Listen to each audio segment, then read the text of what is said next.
Welcome to another pre-event interview for Project Voice. I am here with Amy Summers. And Amy, thank you so much for joining me.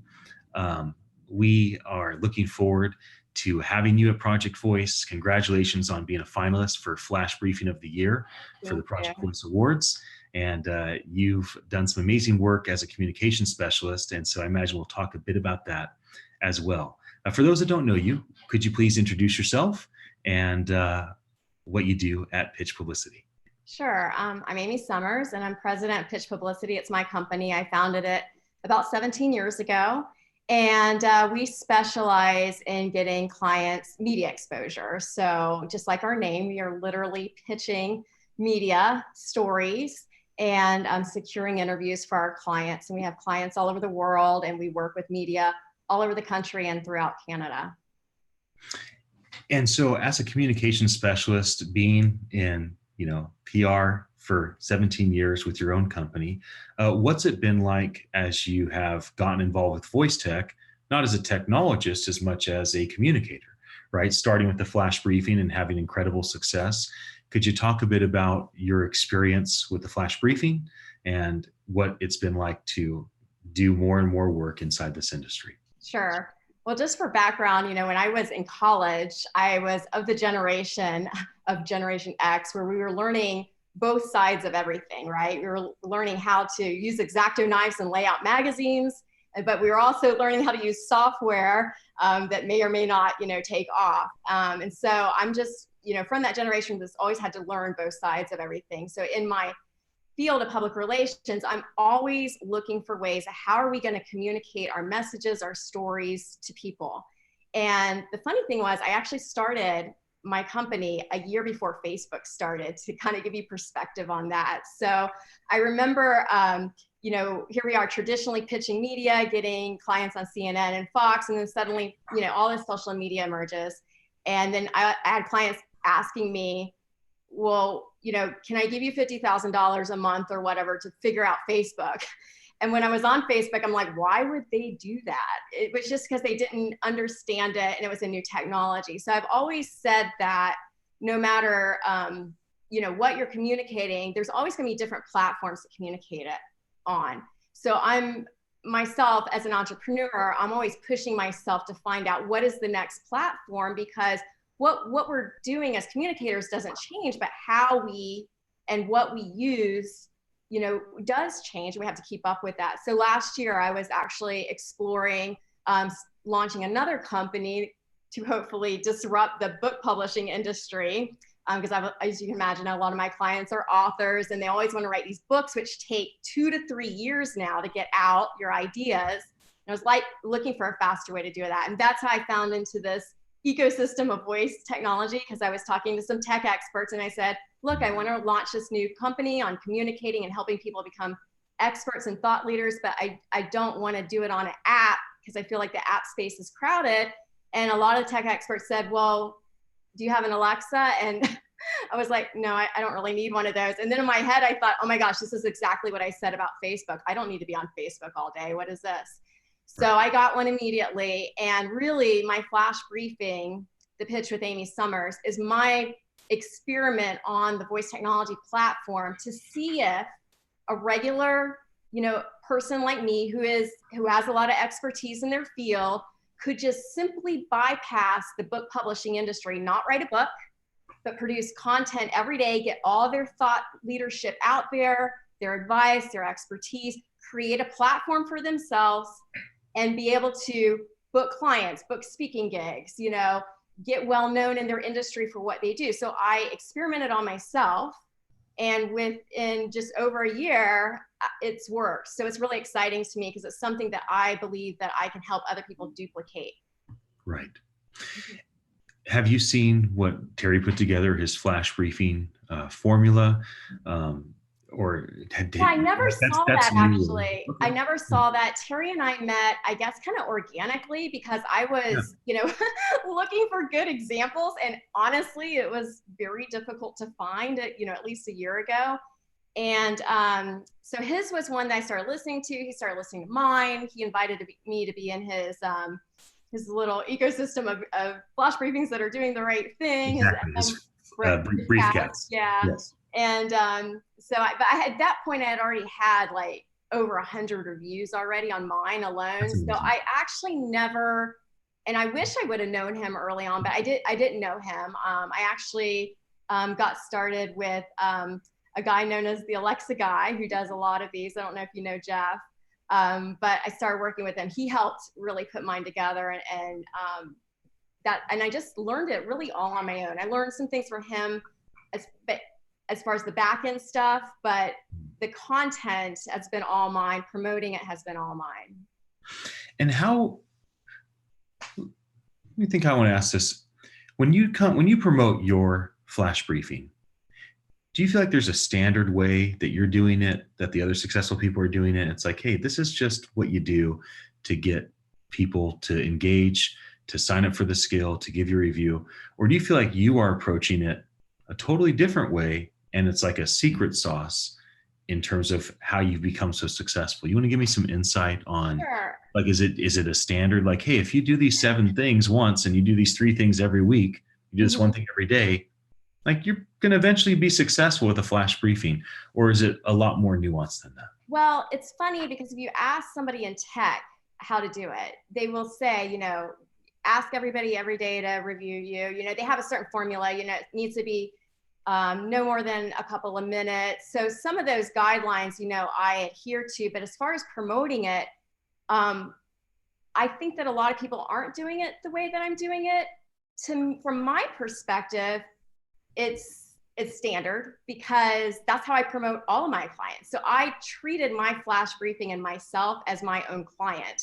And the way I'm promoting the Pitch with Amy Summers is the same way I would promote someone's book or someone's nonprofit or anything else. I'm doing it the same way. So I don't know that everybody has that skill set, which is my background on how to be a publicist. But if they listen to my flash briefing, they can get all the tips because I tell them how to do it right there. So to me, it's this is how you're supposed to do it. Are people doing it in this space? No, because they don't necessarily have that background, but I'm trying to teach people how to do it that way. Right. Mm-hmm. So what if somebody wanted your help? Are you taking on clients at your company? Can you do for others what you've done for yourself with their flash briefings? So I don't typically take on, individual clients like that. On my website, pitchpublicitynyc.com, I do have consulting services. If somebody wanted to just kind of get, all of my information, how I did it, or what I've actually done with my flash briefings, because I have more than 450 of them right now, I've organized them into coursework. So if somebody like a master class wanted to learn how to communicate and promote themselves, they could subscribe to any of my flash briefings and not just get my audio, but get the script and get application questions and really kind of learn through it. And it's funny, but I've actually been contacted from some entrepreneur in India that's asking me to possibly do this for a whole group of entrepreneurs that they have in India to learn the soft skill of how do you promote yourself and get it out there. Versus, I wrote a whole article on this before I spoke at the Voice Summit. I wrote a whole article about, how, and this is a little bit what I'm going to be talking about at Project Voice, is how to use the flash briefing. And when I first got into this and I was listening to others that had good flash briefings, they would just, marketing constantly on the flash briefing, which I don't really feel is the right place for it because it's not long enough. So you would have people every day that you're listening to begging for reviews. And I have never asked for a review on any of my flash briefing episodes, none.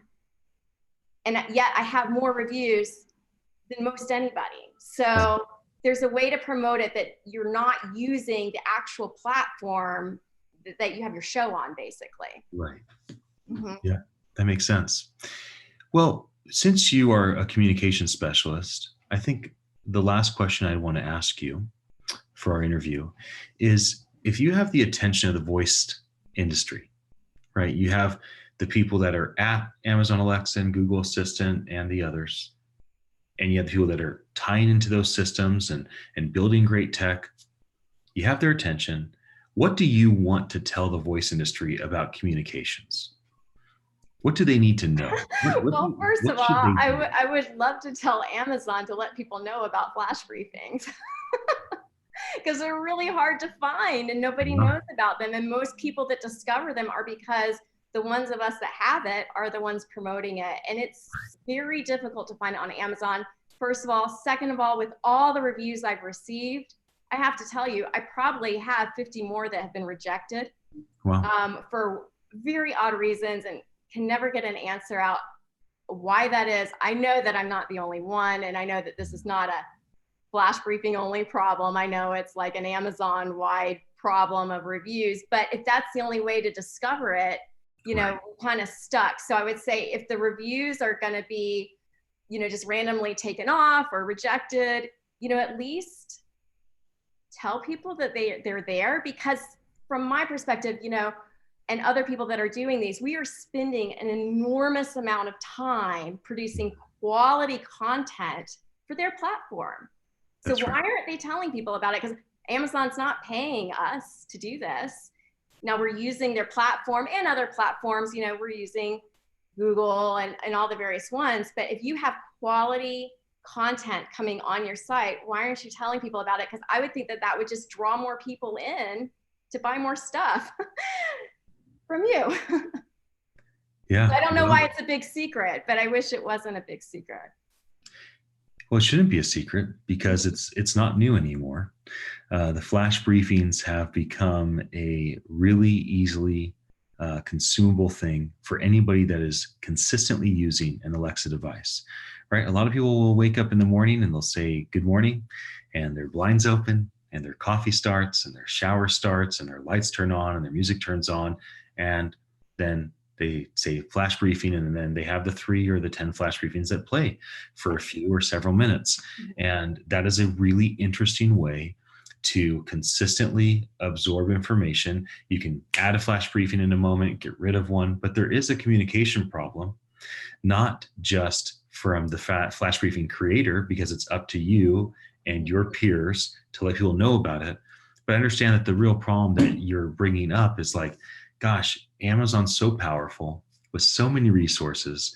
They have the ability to tell any story they want to their community.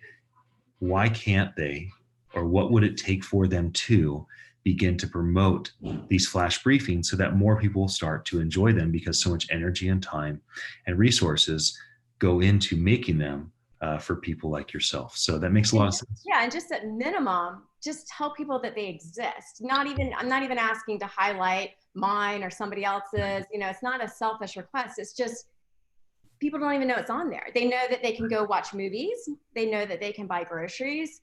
They know that they know they can do certain things. But every time I tell somebody, they're like, oh my gosh, I didn't know this existed, and I have an Alexa. And so every time I tell someone, I'm like, why are we the ones telling everybody?